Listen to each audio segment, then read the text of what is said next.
वज़ीर इत्तलात पंजाब अज़मा बुखारी ने दावा किया है कि खैबर पख्तूनख्वा में नई काबीना के लिए अभी से बोलियां लग रही हैं। अच्छी वजारतों के लिए 70 करोड़ से 1 अरब तक का रेट तय हो रहा है।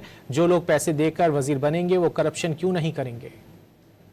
वज़ीर इत्तलात पंजाब अज़मा बुखारी ने कहा कि खैबर पख्तूनख्वा में तरक्याती मंसूबे बाद में शुरू होते हैं, पहले हिस्से में बांटने की बोलियां लगती हैं। 40 अरब रुपए का कोहिस्तान करप्शन स्कैंडल उसकी बड़ी मिसाल है। अज़मा बुखारी ने कहा कि मरियम नवाज ने 1 साल में 80 मंसूबे शुरू किए। वज़ीर इत्तलात पंजाब अज़मा बुखारी ने दावा किया है कि खैबर पख्तूनख्वा में नई काबीना के लिए अभी से बोलियां लग रही हैं। अच्छी वजारतों के लिए 70 करोड़ से 1 अरब तक का रेट तय हो रहा है। जो लोग पैसे देकर वजीर बनेंगे वो करप्शन क्यों नहीं करेंगे।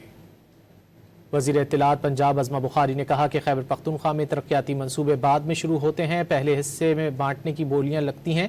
40 अरब रुपए का कोहिस्तान करप्शन स्कैंडल उसकी बड़ी मिसाल है। अज़मा बुखारी ने कहा कि मरियम नवाज ने 1 साल में 80 मंसूबे शुरू किए।